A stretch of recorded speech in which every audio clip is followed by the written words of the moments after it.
not the problem with this show.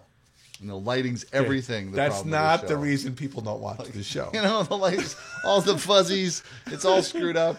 I don't like this show. What are they talking about? I can't even concentrate because of the weird green screen what is effect. that? Why are they doing that? Why is the state fair happening behind them? Do you ever go to Craigslist, by the way? Yeah. I sell stuff on Craigslist. Yeah. How much stuff have you sold? Is it as frightening? Have you ever been attacked or anybody tried to abduct you? Or No, I've only sold myself. Really? I didn't get much for it. And I didn't actually go through the transaction because they were you were the creepy guy. They were like $20. I'm like, $20? Come on, I said 60. It's worth at least 60. Nope, 20. And I forget it. You can't have me for 20. Maybe it's the way you're doing your ad. Because I found an ad on Craigslist of a guy selling a Viper. A Viper? A Viper. Like the car? The car, the Viper. Wow, on Craigslist. Right, on Craigslist. Yeah, because everyone who can afford a Viper is going to be on Craigslist. Well, at the very least, this guy I don't know if he sold his car. I should have looked in to find out if he actually sold it. Did he describe it as Hot Viper? Oh, no, it's better than that. The ad, the way he described it, is just awesome. So I'm going to read it to you, okay? This is his ad. It says, okay, full disclosure. I almost killed myself in it.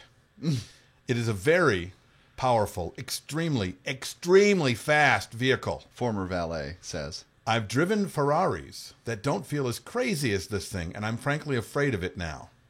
That's right, it's in my garage, and I'm afraid to drive it because it's like a crazy steroid bull that wants to kill me. Named Christine. I've done 130 miles per hour on a Ducati while laughing into the face of death. The Viper is a completely different bowl of crack.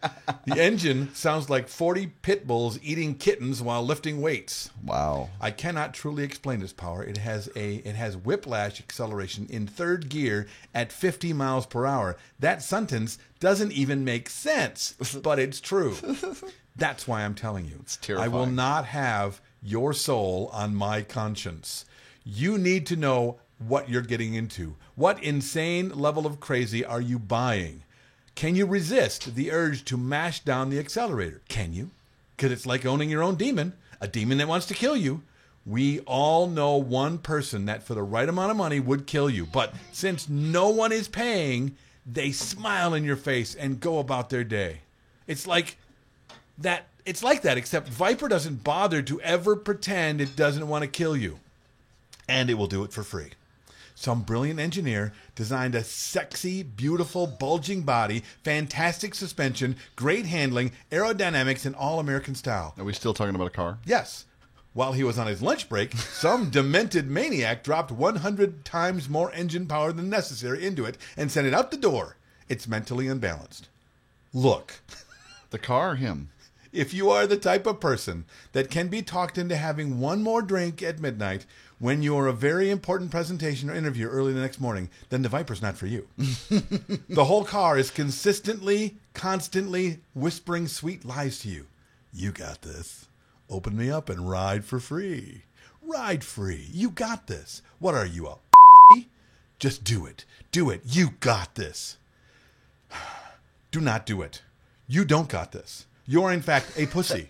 It's like reverse psychology sales. And as we all know, I'm not. I'm buying this car. And as we all know, is mad good, but not that good. You will sit on the curb and settle your heart after it tries to kill you the first time. You will get back inside, and it will immediately get back in the business of trying to let you, to get you to let it murder you. You got this. This time you know. That last time was just a fluke. You ain't no. Repeat after me. You don't got this. But for $30,000, you can look the devil in the eye and take this ride. 30,000? You were warned. Why so cheap? I think I just explained it. This guy was trying to get rid of it. And I think it is the greatest thing I've ever read. Well, man. let me be the first to say. And for $30,000, I would be very surprised if he didn't sell it. Let me be the first to say I'll give him $20. Because that's what people do when they. That's call all you I got. Cash in your hand. Yep. Cold hard $20 bill. Last week, man. Well, for the last 3 weeks, I've been selling on Craigslist, and everybody that calls always starts with, "Would you take?" And I don't even start. I don't even let them finish. No. And then and then they just go away. Like, No, honestly. so didn't you want it? Everybody has had one guy go, okay, then goodbye. So he hung up, and an hour later he called me back. Okay, well, where do you live? I'm like, I'm not telling you where I live. Right. I'm not going to tell you where I live, man. Not until I have a I'll commitment. meet you at a Target. How's that? Right. And you better have cash because I'm not going to spend a lot of time doing much more than taking your money and giving you this thing. People are fine with that. It's just that there's a lot of people that will negotiate. It's like a huge garage sale on the internet is what it is. Oh, yeah. Every time I do it, it's why my wife and I won't do garage sales anymore. Do a garage sale and you put 25 cents on a book and someone will come in and say, would you take a dime? 10? Yeah. No. Right. Take a No, dime, get off it's my property. Right, exactly. Take a quarter out of your pocket and walk away. Right. No, if you take it for a dime, you have to take that pile of stuff with you. That's what I would do. I would leverage it based on stuff that really has no value. It's like, well, you have to take all the crap if you take that. Right, exactly. You realize that the only reason I put all my crap out on the lawn is because I'm going to get paid to put it on the lawn, and then the stuff that you don't buy, I'm going to put into a dumpster. And so you're paying me now to sit in front of my yard, in front of my house with all the crap that I hate that makes me be embarrassed that I still have. That's what a garage sale is. It isn't that you're trying to make extra money because you're never going to make extra money. Yeah, you're paid very poorly. You're paid very poorly to stand like, in front of your house and be embarrassed and say, "Yeah, I still have this book from 1987." I should have just given it away. Yeah, no, I've got a rowing machine and I've never used. Welcome to the Bill and Jason Show. That's Bill, I'm Jason, and we're talking about Craigslist today and making big money. So there's a book that hasn't been written, How to Get Rich Selling Stuff on Craigslist. I would bet money that book has been written. Really? In fact, while you're talking about it, You'll have to look it up. You'll have to. Other than check it out. Do you know people? You know that the services also promote their business on Craigslist, right? Oh yeah, no, there's a lot of people there's a whole category called gigs. You know, and most of them say keep your clothes on, $100 an hour, and I'm like, how does that work? That sounds like more painful. That sounds pretty good money, actually. But yeah, right. I like to take my clothes off. If that's all there is to it. So no, I recently sold actually some electronic gear, and I had a road case that I was selling, and then in there was a custom rack for the Mackie DL1608, which is a digital mixer. Right. And he came to pick it up, and he's like, great. And he's like, well, and I had it listed for, gosh, it was like $350 new. I'm selling it for $150, trying to get. He's like, well, all I got is $120. Will you take $120? And I hadn't had anybody ask me about this thing for like months. So I'm like, yes, I'll take $120. But I'll take the mixer. And then, well, no, he takes it. He goes, wait a minute. He goes, where's the rack? I go, oh, no, that doesn't come with it. That's separate. Oh. Well, I've got one of those mixers that you have. I'm like, great. He's like, but I really wanted, I imagined it in the rack there. I'm like, oh. The rack, that's $100. Right. And it's like new. I'll sell you the rack. That's separate. Oh. And you could see like the angst going on. So he took the box and he left. Well, he felt like he had been switched. No, and it said in the ad specifically, sold separately. Like I had everything. Like there was no illusions about it. Okay. It was like that. So is you not weren't included. the used car salesman. No, not at all. It was no bait and switch. Not like yes and then no. And so like a couple hours later, he's like, "Hey, I'm still in town. Will you sell me that?" And I'm like, "Say," and it was like because I looked into how much they are. Yeah, and I said, "Well, they're $100." I said they're $100 new. I said the thing is practically like new. It's just a piece of bent metal that's been in there. And I said $90 you can have it. And he was like, sold. The guy who didn't have more than 120 then gave me another $100 bill, looked kind of sheepishly, but I'm like, I know you're making a deal. It's like, whatever. Right. You know, and so I actually made out like a bandit on that deal. That actually worked out really well in my favor, which doesn't make up for all the other times that it has not gone very well for me at all. It's kind of like the casino. And that really speaks to how a lot of people deal with us and how DJs get upset about somebody who'll come and say, well, I'll pay you this much because that's all I have. Yeah. And then the DJ comes back, well, but I charge this much because I have to do blank. And that's where a lot of those guys fall when it comes to failing in that negotiating tactic. Because if you're negotiating, I suppose you can negotiate back and forth because there's a story about why you're negotiating. Or you could just understand that, I charge this much money and you had no idea that this was not a negotiation. Really. You're only in a negotiation if you allow the person to negotiate with Right. you. If you're willing to negotiate. Right, exactly. And just because somebody says, well, I'll give you this much for it, doesn't mean now you need to say, oh, I'm in a negotiation. Oh, I need to think differently now. No, you don't. You know, I charge this. Well, why do you charge that? Well, it can be as simple as I charge that because I charge that. But if you really want to get specific, you certainly may. But honestly, I have not done that very often with my clients that come and sit with me and say, well, I only had $500 to spend with you, and you are way more money than the $500 DJs that I'm looking for. I'm like, okay, so why did you not choose out of those people? If that's what you were looking for.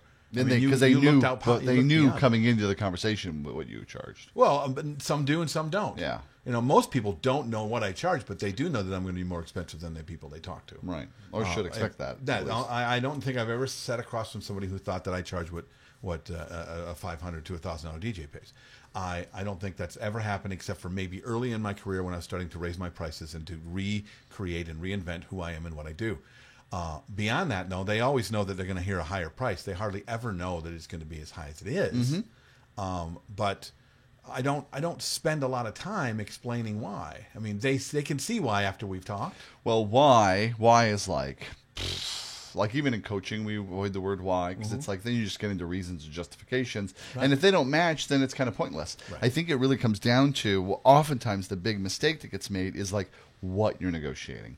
So like what a typical, and I've done this before, where it's like, well, I want this much money because I spend this much time doing this and I work really hard and it's a long day and all this stuff they don't care about. And the lights, you know, they just want, they want a result and a certain experience, or they want whatever they value. Okay. Right. So if you go, have the conversation of what do you value out of this? Like, what is important? Why are you even having? I think that's a question that you've asked. It's like, so why are you even getting any kind of entertainment? Right. Why are you getting a DJ, or why not a band, or why not a ukulele player? Why aren't you playing? Why not a comedian, or just use your iPod? Like, you know, why are you doing this? Which starts to get to the question of like, what do you value? What do you really want? Because then when you're talking about like what they really value, now you actually have some place to negotiate. Because they're like, oh, you can do all that? I can.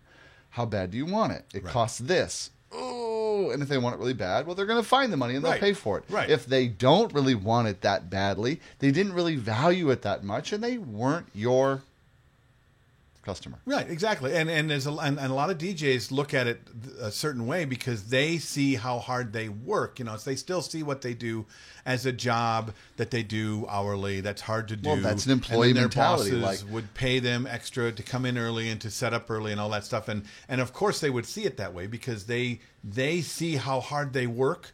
So the value in the money is, look how hard I worked, so I'm glad I got that money. So you're sitting across from a customer, like let's say a wedding, and they never sat down and say, well, you know, we need to get a DJ. Why do we need a DJ? Well, because we need someone that can haul speakers.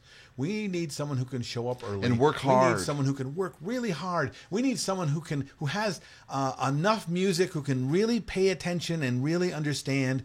No, not really.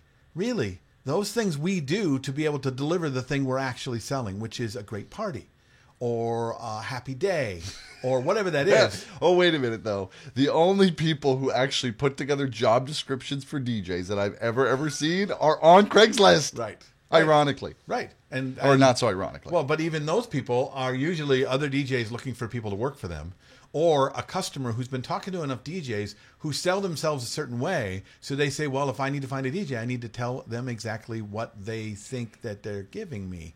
Because honestly, I can find a lot of guys who will haul gear. I got a lot of guys who will bring their music and set up a bunch of lights. I'll give you all of that for a certain amount of hours, and there you go. But at the end of the day, if the guy doesn't deliver a great party, they don't care that they spent only $100. They're just mad. That's not really what they wanted. They just didn't know how to go looking for it. Does that make sense? Yeah.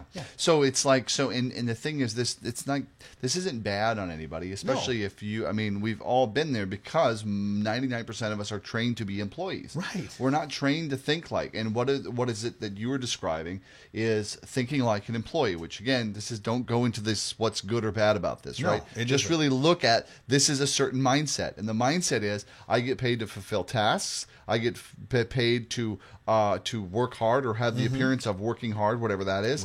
Right. I get paid to deliver a list of goods and do it within a fashion and within a parameter that I find acceptable. Right. That's what an employee does, right? So someone like, I'm going to hire somebody, but when people go out to actually hire a service, they're hiring a company and a service to fulfill a result for them. They're not interviewing an employee. Right. And so many of these guys and gals will go out thinking that they're interviewing to For a be DJ hired company. for a job. Yeah. From like that the client is actually giving them a job. But the client would have to know the business to actually give them a job. Right. The client goes, I have a result in mind. I want to have the experience, which is what Right. you're talking about. Right. And that's when they're like, oh, but I need this money because I do this and this and this and this and this. And they're like, well, that has nothing to do with the outcome of what I wanted Well, to have at my event. great example. So that has no bearing to me as a buyer. And it's worth less, because as an owner, if I have a huge company and I'm charging X amount of dollars for the excitement of having a great party, you're going to have a great party, and I've got a staff of people that will do that for you. Well, they're going to pay me as the owner a large amount of money, and out of that large amount of money, I'm going to take this much money and give it to this guy, my employee, to show up under the systems and procedures and parameters to be able to give you the great party. That's all he's thinking about. If he's thinking like an owner, then he's going to go out and start his own company, right? So he's making less money because I have to pay him because I sold this thing for this much. It's like I got a brand new car to sell you, and my salesman's going to make this much because he's getting paid to sell it to you, to deliver the car to you. So if you think like an employee and the owner keeps most of the money, well, yeah. You know what I'm saying? So as the owner, Right, but if you're the owner of your own deal, master of your destiny, so you're not selling it's your gear, your expenses, your bottom line, your reputation. and you're not selling your toolbox, because Right. your toolbox is going to give them the thing that they really want, because like you said, none of them really get how to get it, or they do it themselves. Right. I just want a great party. That would be a fun video to make. Like, if other professions sold like DJs, bartenders. Do you see this glass? This is a nice glass. And I'm going to pour some really good liquor in this glass, and you're going to like that. And because of the glass I'm And using, because and of the skills this, and the and years this, that and I've how taught many to years how to that do I this, take to pour this, I'm going to put it charge over you this ice, much money. you're going to have to pay like $3,000 for this. Well, that's an expensive bar. Right there. Okay, I'll take 10 cents. But you better tip well, because I'm giving you a deal. Now, and this is a small conversation about how this works. And how this is a small conversation around a much bigger conversation. What do you do? Actually, what do you serve? You're And wait a you minute. I know really? you're wrapping up. But Oh, I think wait. This is super important though, because this is like a cliffhanger. Okay. Like we kind of talked about like the problem, but we gave like no solution in a sense. Like, what is it to actually speak like an owner? Then, like, if you're coming in as an owner, then what are the basic things for having that owner conversation? Well, it was peppered in this conversation, but I'd like people to leave with that. Okay, so how about we talk about that at the next show? See how all we're right. doing a Well, thing. you put down what you think. You list that on the Bill and Justin blah, blah, blah, blah, blah, the Facebook page the thing. and the comments The below. place. List what you would do. What is In it? that What is spot. it for you that is like thinking like an owner and then actually selling yourself from that point of view? And What's that are like? you thinking like an owner, or are you thinking like an employee? And do you see it? I mean, it's okay. Once again, no reason why you shouldn't think like an employee, except that there are limitations to it. There's no reason why you should think like an owner. There are limitations to that as well. Which one do you do? Right. What do you want to do? And if you want to look really good and have exactly the right answer, go to Sales for Event Pros on Facebook. Join that group. Start looking at what everybody's writing, and Say then how to Mitch for us. yeah, post that, or like send Mitch a message. Go like, how do I answer this? I want to get it right. Right. Or reach out to Jason Jones at thecoachinghour.com. We'll see you next time on the Bill of Jason Show. Broadcasting from high atop planet Earth at a rate of 96 kilobytes sampled per second over the interweb in an effort to stop glorifying being busy. This has been an entertainment experience production.